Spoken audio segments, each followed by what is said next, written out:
I went to Labo Camarines Norte and preached the gospel of good things on how Christ died for our sins and that he was buried and rose again on the third day to give us the gift of eternal life, the gift of salvation.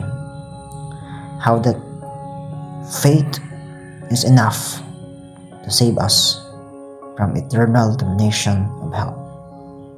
Please watch the video and hear the message of salvation.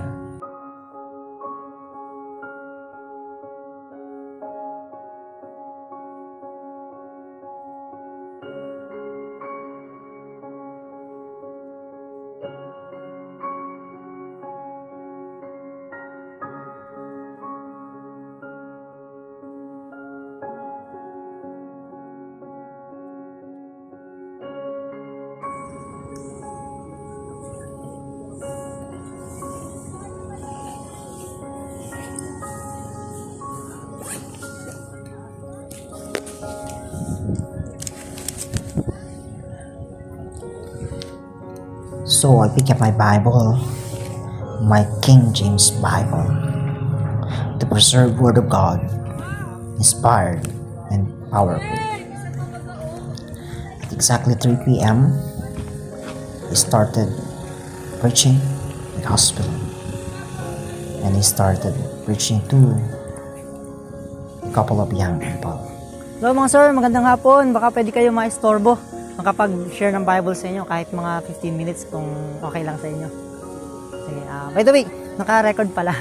Nag-vlog din kasi ako ng mga tig-sharean ko ng Biblia. By the way, I'm Brother Mark. Teacher din po ako sa Vineyard.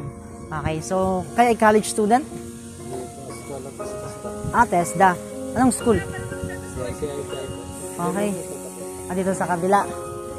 Hulaan ko kasi ng trainer nyo. Si Ma'am Christina. Okay. Ang liit ng mundo, no? Okay, kilala nyo yun? Okay. So, anyway, okay lang ba sa inyo? Naka-record? Okay lang. So, kung may camera con sa'yo, okay lang naman. Pero, mayroon lang akong question sa inyo. Ito ay napakahalaga. Actually, galing pa ako ng Talisay. Actually, ay sinadya ako talaga dito mag-share ng Bible. And madalas ako sa Freedom Park. Ano yung Freedom Park? Sa may Kapitolyo. Anyway, may tanong ako sa inyo. Una, naniniwala ba kayo sa Bible? Yes or no? But maybe? Ikaw, kuya? Ikaw? Yes. Okay. Anong dahilan ba't maybe? Parang oo na hindi. Hindi ka pa nakakabasa. So, alam niyo ba na napakahalaga na yung Biblia maintindihan natin? Actually, the Bible po, ito po yung Word of God. Okay? So, it's not about kung ano man ang religion na meron sa atin. And I guess you are Catholic. Tama ba ako? Okay. So another question is, what if? Wait, gusto ko nang malaman na yung mga first name ninyo. Ikaw si Melvin. Randel and? Jimwell. Jimwell, Randel, Melvin. Okay. So, sana matandaan ko ang pangalan ninyo. Okay, Jimwell, Randel, Melvin. Si Melvin, si Randel, saka si Jimwell. Okay. Makakalimutin talaga ako. So, another question na gusto ko itanong sa inyo is, kung sakali, Jimwell, Randel, and Melvin, dumating sa inyo yung kamatayan. Dumating sa iyo yung kamatayan personally. Sigurado ka na bang sa langit pupunta? Hindi kayo sure, di ba? Actually, di na ako nagulat sa sagot ninyo. Alam ko na yung sasagot ninyo. Okay? So, mostly, nang kausap ko po kasi, ay ganun ang sagot. Okay? So, I assume na ganun din sasagot ninyo. And mostly, and majority ng Catholic, ganun ang sagot. Okay? Hindi ganyan yung pakay ko ngayon. Paano ba natin matitiyak ayon sa turo ng Bible na tayo ay sa langit pupunta pag namatay? Okay, yun yung gusto kong ituro sa inyo. Kasi malaman mo na ang lahat ng knowledge sa mundo, kung pupunta ka naman doon sa naglalagablab na apoy, it's nonsense. Kahit lahat ng simbahan ay daluhan mo na, lahat ng simbahan nagpabinyag ka na, hindi yun sasapat. Okay? Bakit? So may 5 bagay, 5 lang, okay, na dapat nyong malaman, paniwalaan, tanggapin mula sa salita ng Diyos sa Biblia para matiyak niyo ang pagtungo sa langit. Ang una dyan, sabi ng Romans chapter 3 verse number 10. Okay. So, sabi ng Biblia, Romans chapter 3 verse number 10. sabi po dito, nakalagay dito, okay, as it is written, there is none righteous, no, not one. Sabi ng Biblia, ayon sa nakasulat, walang matuwid, wala kahit isa. Okay, naniniwala po ba kayo doon? Na walang taong matuwid, including yourself. Diba? Lahat tayo hindi matuwid, di ba? Pag sinabing matuwid, sa ibang salita is perfecto. No one is perfect. Tama? Bagamat mayroong tao na perfecto ang apelyido. Diba? At pangalan, si Mr. Perfecto. Pero ang totoo, lahat tayo ay hindi perfecto kasi lahat tayo mayroong pagkakamali. Pero hindi lang yon. Sabi sa verse number 23, nakalagay po sa Romans chapter 3, verse number 23, okay, sabi dyan, for all have sinned and come short of the glory of God. Sapagkat ang lahat ay nagkasala at hindi nakaabot sa kalwalhatian ng Diyos. Ito yung reality. Okay? Ito yung katotohanan. Lahat tayo makasalanan. Lahat tayo nagkasala. Okay? Ilang beses ba nating tatawagin, ilang beses bang magsisinungaling isang tao para tawagin siyang sinungaling? Diba isang beses lang? Diba? Diba? Isang beses lang nagsinungaling ka, nagsinungaling ka eh. Diba? Ilang beses kang magnanakaw para tawagin kang magnanakaw. Isa lang, para tawagin kang magnanakaw, nakapagnakaw. Lahat tayo, gano'n, diba? Lahat tayo nagkasala. Kasi kahit isang beses ka lang nagkasala, which is impossible, diba? Araw-araw na buhay natin, may nagagawa tayong kasalanan. Tama? Lahat tayo bang kasalanan. The question is, ano nga ba yung ibig sabihin ng kasalanan? Ang kasalanan po, yan po yung paglabag sa utos ng Diyos. Yan yung pagsuway sa utos ng Diyos. At alam niyo naman na siguro yung mga basic or yung mga ilang mga bagay tungkol sa utos ng Diyos. Halimbawa ay ang huwag kang magsisinungaling. Diba? So yun, lahat tayo mayroong kasalanan. Diba? No question about that. Lahat tayo mayroong kasalanan. Kasi kung wala tayong kasalanan, ay dapat sa atin tayuan ng simbahan at sambahin. Diba? Tama ba? Kasi Diyos ang walang kasalanan. Lahat tayo po mayroong kasalanan. Kaya nga si Jesus Christ sinasamba kasi siya yung Diyos. Diba? Ganon din yung Diyos Ama. Ganon din yung Holy Spirit. Kasi lahat ng tao may kasalanan maliban sa Diyos. Kasi ang Diyos ay hindi tao. Siya ay Diyos. Okay? Intindihan niyo po. So ngayon sabi ng Biblia, yung ating kasalanan, pangalawa, meron po yung kabayaran. Okay. So sabi ng Biblia sa Roma 6:23, nakalagay po dito, for the wages of sin is death, but the gift of God is eternal life through Jesus Christ our Lord. Sabi ng Biblia, sapagkat ang kabayaran ng kasalanan ay kamatayan, ngunit ang regalo na walang bayad ng Diyos ay buhay na walang hanggan. Ito yung magandang bagay. Yung talata po na yon ay may dalawang bagay po na tayo makikita. It's a negative and a positive na statement. Una, sabi doon, ang kabayaran ng kasalanan ay kamatayan. Ano raw po yung kabayaran ng ating kasalanan? Ano yung kabayaran ng kasalanan, sabi ng Biblia? Kamatayan. Kaya pala tayo mamamatay kasi nagkasala tayo. Okay? Yun yung bayad sa ating kasalanan.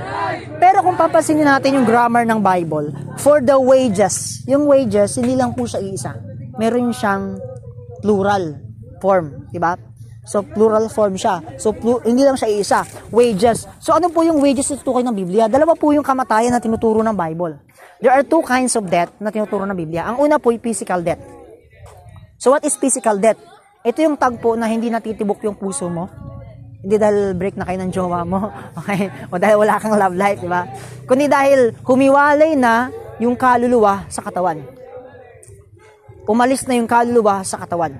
Yun ang physical death. Ay, yun ang physical death. So pag namatay tayo physically, syempre, ang gagawin sa atin, kailangan ng doktor para magsabing patay na talaga tayo, di ba?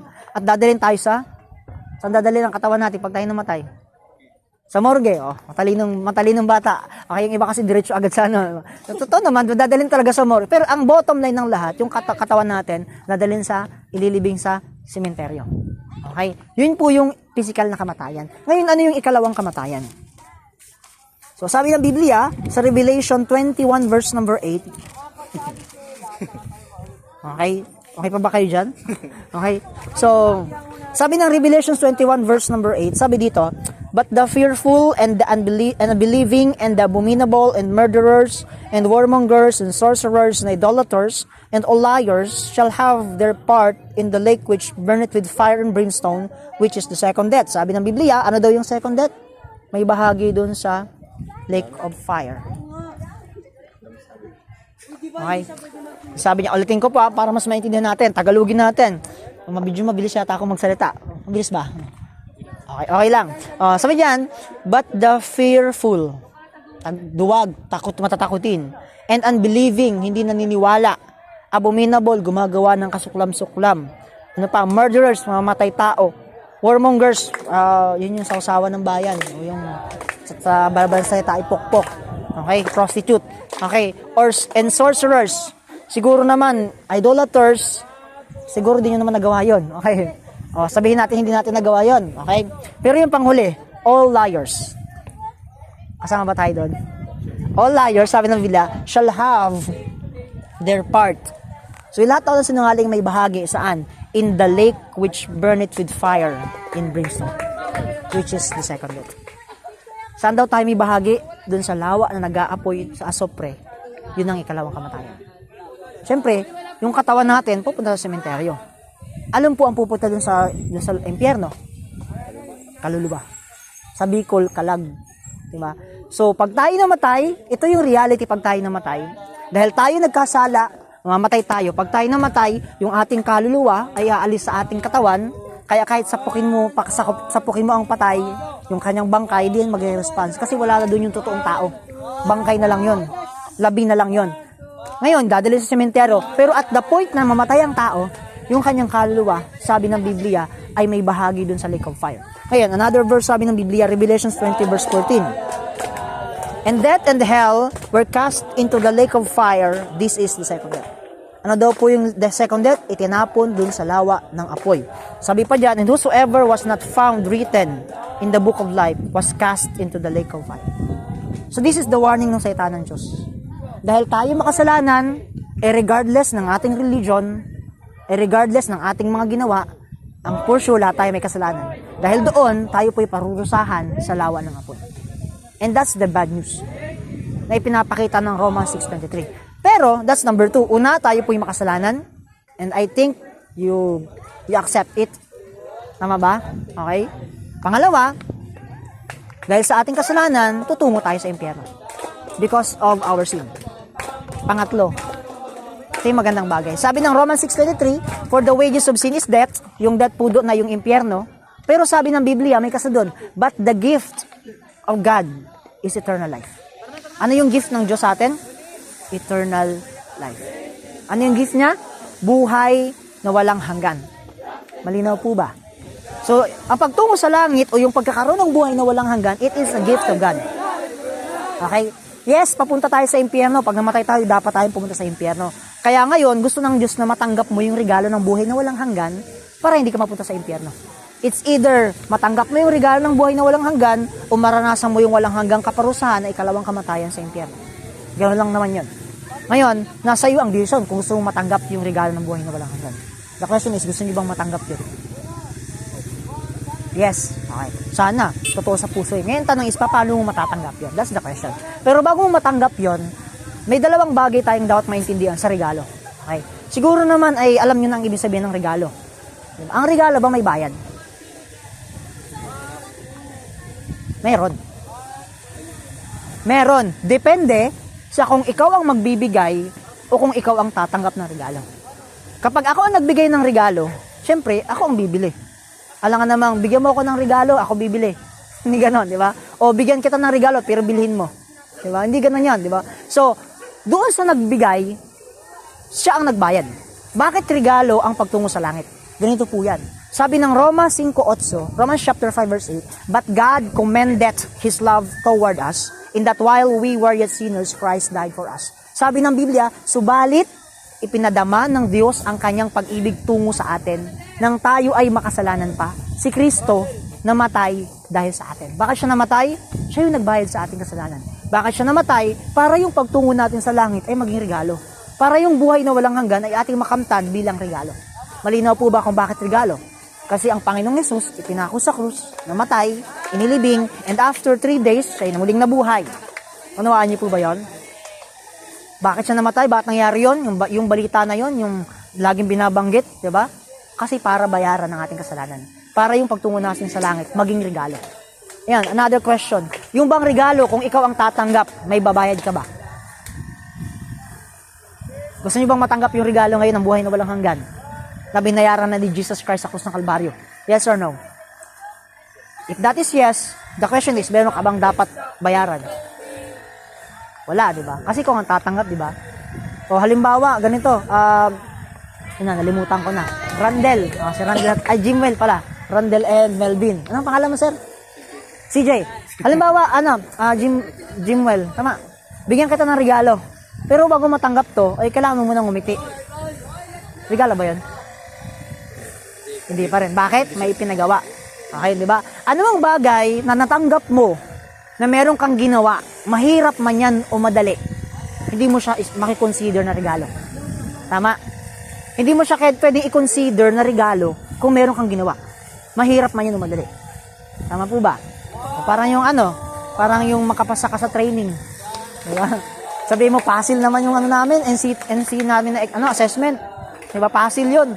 O kahit madali yun, sobrang dali yun para sa'yo, bagamat medyo mahirap yun. Okay. National assessment yun eh. Pero sabihin natin madali, pero dahil may ginawa ka, hindi pa rin yung regalo. Tama po ba? O halimbawa ganito, Randel, bigyan kita ng regalo. Ang worth nito ay 1,000. Okay? Ngayon, bigyan kita ng regalo. Itong regalo ko sa'yo. Pero bigyan mo ako ng 5 cents. Can you consider that as a gift? Diba? Hindi pa rin siya regalo. Kasi meron kang pinalit. Ano mang bagay na meron kang ipinalit, maliit man o malaki, hindi natin siya pwedeng i-consider na regalo. Ngayon, ang pagtungo sa langit, regalo. It is clear in the Bible. Tama po ba? Okay, nakita natin. Sabi ng Biblia, it is a gift of God. Okay, sabi sa Ephesians 2:8-9, sapagkat sa biyaya kayo naligtas sa pamamagitan ng pananampalataya, ito ay regalo ng Diyos, hindi sa mga gawa na baka ang may makapagyabang. Ang pagtungo sa langit ay regalo ng Diyos. It is the gift of God. Now, kung ako ay, let's say for example, ganito pag binigyan ka ng regalo, di ba, wala kang ibabayad, wala kang pagtatrabahonan, wala kang gagawin. Tatanggapin mo lang yung regalo. That's right. Okay? Now, ako'y Baptist. I'm an independent fundamental Baptist Christian. And I believe, kaya ako naging Baptist, kasi nakita ko yung turo ng salita ng Diyos na nasa Baptist ay totoo. Okay? Yan yung aking pinanindigan. Pero kung sasabihin ko sa inyo ngayon, para mapunta ka sa langit, kailangan sumama sa amin na tamang simbahan. Can we consider that as a gift? Hindi, di ba? Kasi meron kang dapat gawin. Maging Baptist ka.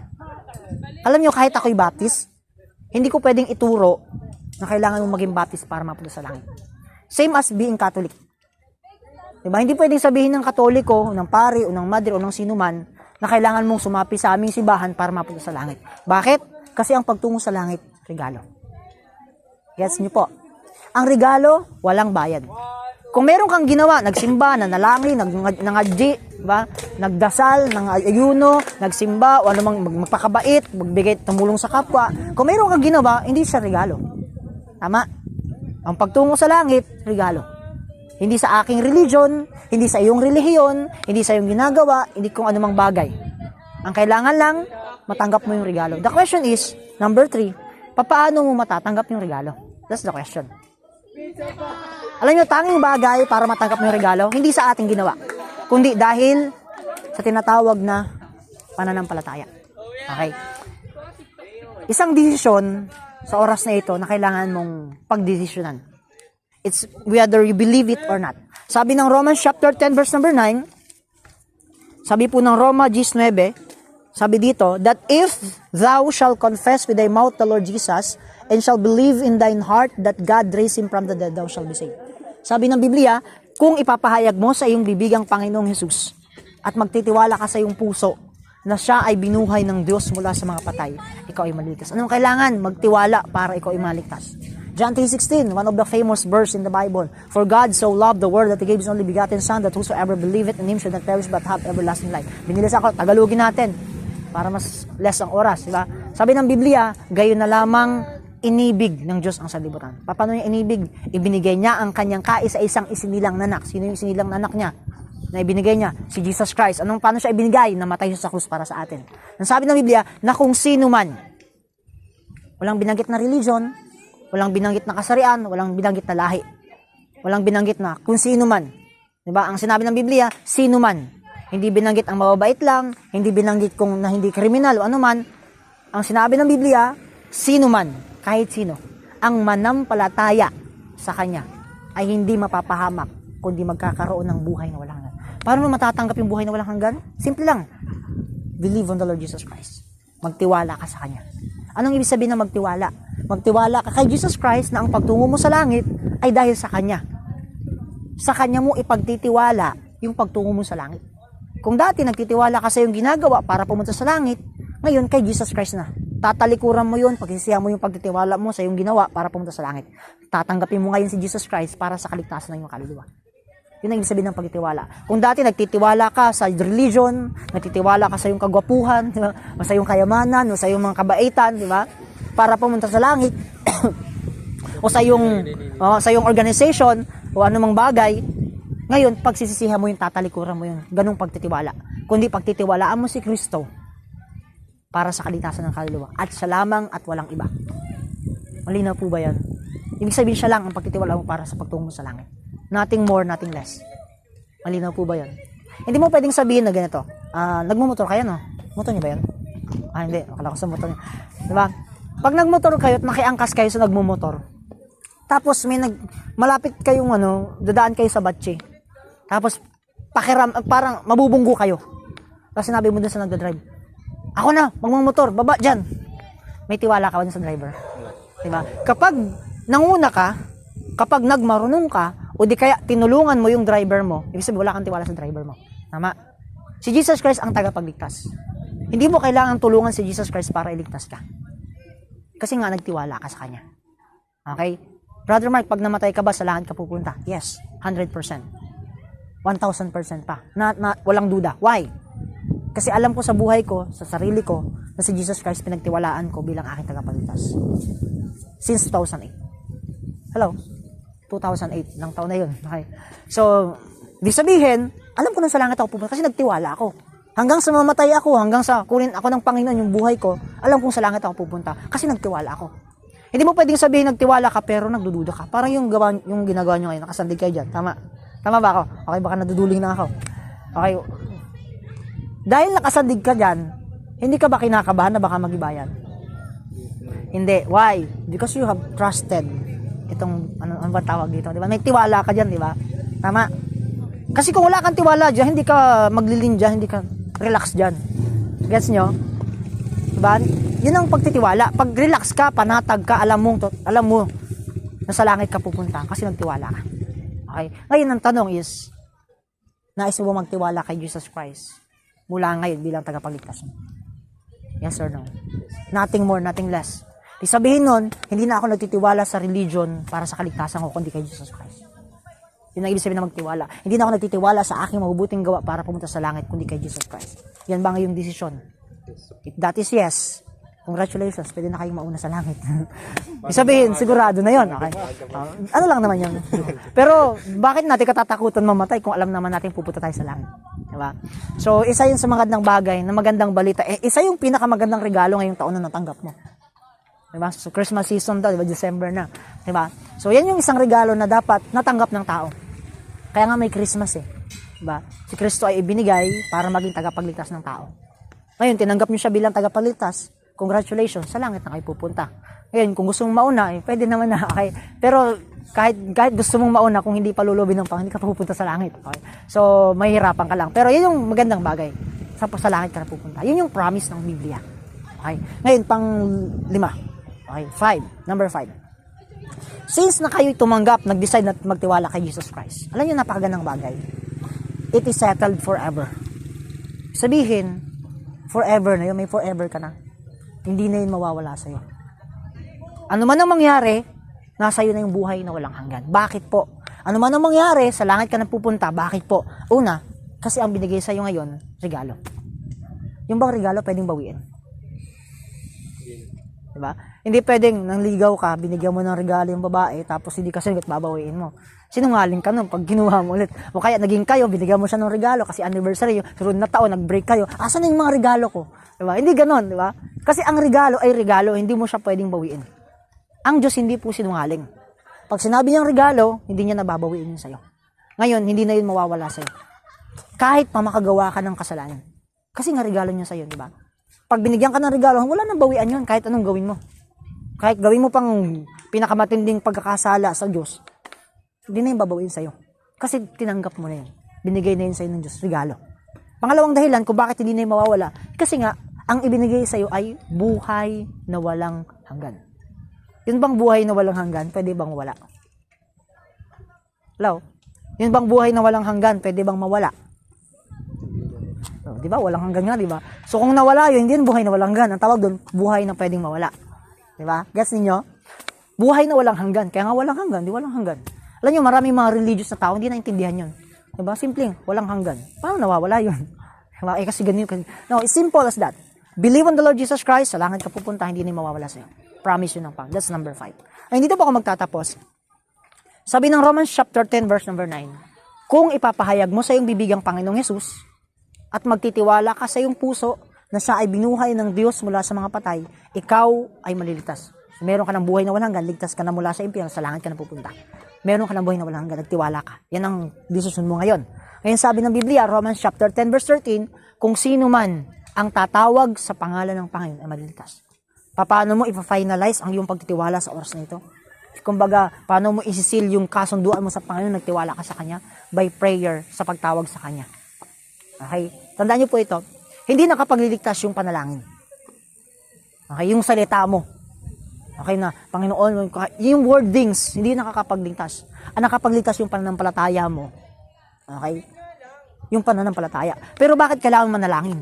Kalakip kasi yun, na kapag nagtiwala ka, obvious naman, tatingin ka ng tulong sa Kanya. Parang ganito yan. Kung naniwala ka na yung taong yun ay makakapagpagaling sa iyong karamdaman, hindi ba lalapit ka sa Kanya? Tama? Hindi mo pwede ay, naniniwala ako, magaling siyang doktor, pagagalingin niya ako. Mapapagaling niya ako. Pero hindi ako lalapit sa Kanya. Di ba? Hindi ganun yun, di ba? Hindi yun tulad ng gamot. Itong gamot na ito, naniniwala ako, makakapagpagaling sa akin, pero hindi mo ininom. So, it's nonsense, di ba? So, minsan, may mga tao naniniwala na si Jesus Christ ang tagapagligtas, pero hindi nila tinatanggap bilang tagapagligtas. So, ang purpose ng panalangin na ito ay para tanggapin natin si Jesus Christ bilang tagapagligtas. Kalakip nun yung ating pagtitiwala sa Kanya. Malinaw po ba yan? Okay. So, ngayon, yuyuko tayo, pipikit.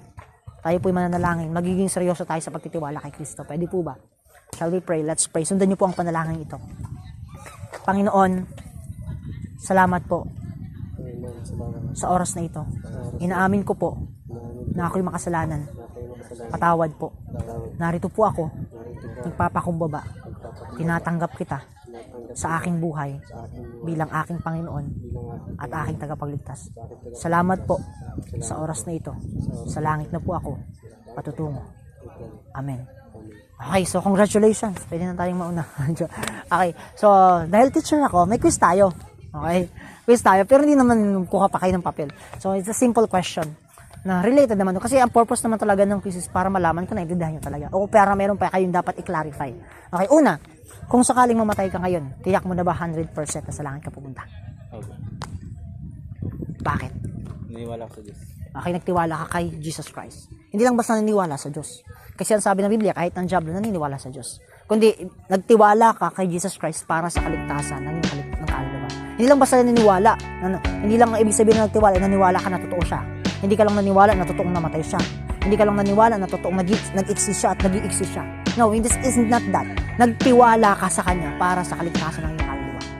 Okay? Pag nagtiwala ka na, sa langit ka pupunta. Malinaw po ba yan? Another question, what if makagawa ka ng kasalanan? Sa langit ka pa rin mapupunta? Yes. Bakit?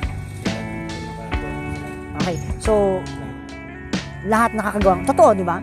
Pero di ba kahit naman hindi nagtumanggap sa Panginoon, nakakagawa din kasalanan, di ba? Nakagawa ka ng kasalanan. So, pupunta ka pa rin ba sa langit? Siya pa rin. Bakit? Simple lang yan. Pag binigyan ka ng regalo, hawakan mo yung regalo. Okay. Halimbawa lang, ha? Wala akong iba niyan. Okay. So, regalo lang din sa akin yan. Okay. So, halimbawa, binigyan ka ng regalo, gumawa ka ng kasalanan sa akin. Pwede ka bang bawiin? Hindi na. Okay. Halimbawa lang. Okay. So, okay ka rin na. Okay. Di ba? So, wala nang bawian yon. Kaya, kahit makagawa ka ng kasalanan sa Diyos, pero huwag niyong gagawin yun. Alam niyo kung bakit? Kasi may palo ang Diyos. Di ba? Oo, hindi ka napupunta sa impyerno, pero paparusahan ka ng Panginoon sa mundong ito. Oo, pag namatay ka sa langit ka, pero habang nandito ka sa lupa, tatamasahin mo yung ginawa mong kasalanan. Halimbawa, sabi ng Biblia, ang ating katawan ay templo ng Holy Spirit. Tapos namuhay ka sa bisyo. Kasalanan yun. Ay, tatamasahin mo yun, magkakasakit ka. Diba? Okay, masiga ka, pasaway ka, masama ugali mo. Itatamasahin mo yun, marami kang mga kaaway. Baka mabugbog ka pa. Diba? Kasi masama ugali mo, kasalanan din yun. Diba? So, yung kasalanan natin, may bayad dito sa lupa. Pero wala nang impyerno naghihintay sa atin. Gets po ninyo? Kaya di rin okay na gumawa ng kasalanan. Pero pupunta ka sa langit kahit gumawa kang kasalanan. Malinaw po ba yun? Another question, number 3. What if gumawa ka ng matinding kasalanan? Let's say, for example, may girlfriend ka. Wala. Oh, ikaw, sino may girlfriend dito? O, halimbawa may girlfriend ka. 10 years na kayo. Tapos nalaman mo, 5 years na palang niloloko. Nahuli mo ngayon. Eh, nang dilim ang paningin mo, may hawak kang itak, nagtatabas ka kasi, naggagamas ka. Nataga mo sa liig yung kalaguyo niya. Ano napatay mo? Sa langit ka pa rin ba pupunta mo? Yes. Kasi kahit binigyan ka ng regalo, kahit matindi gawin mong kasalanan, regalo yun. Alam ba yan? Yun lang, makukulong ka talaga. Diba? Another question, yun yung parusa dun sa kasal, pero hindi na impyerno. Another question, what if 10 years from now, halimbawa, meron kang girlfriend, o asawa na, let's say for example, ang nangyari, 10 years from now, naghiwalay kayo ng asawa mo, mahal na mahal mo. Naghiwalay kayo, niloko ka. Tapos, nawalan ka ng trabaho. Tapos, inano ka pa ng mga kamag-anak mo, tinatakwil ka. Madalit sabi, depressed ka. O nagkaroon ka ng anxiety, nakakita ka ng tali, lagay mo sa liig mo, nagbigti ka sa puno ng kamatis.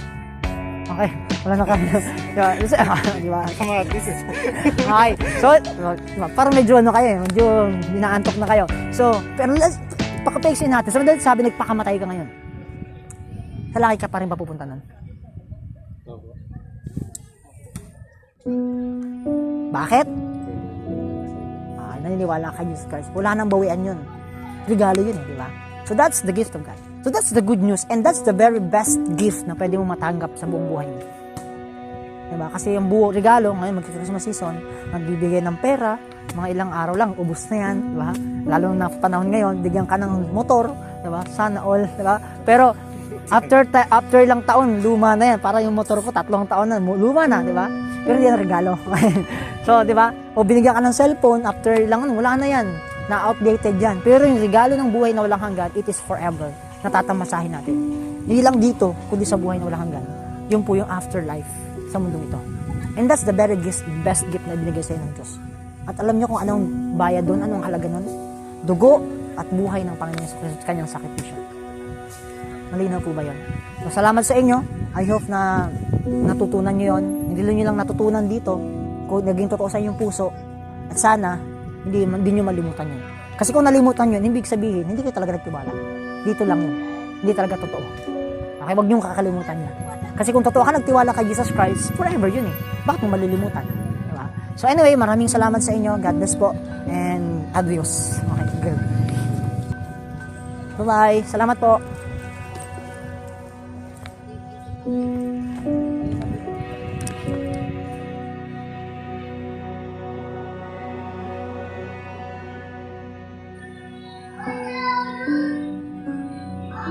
They that sow in tears shall reap in joy.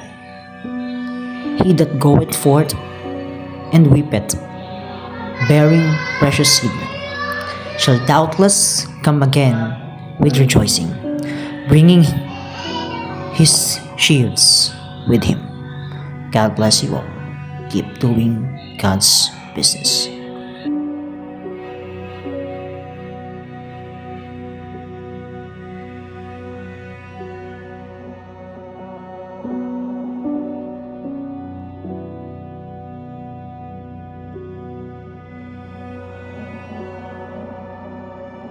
Thank you.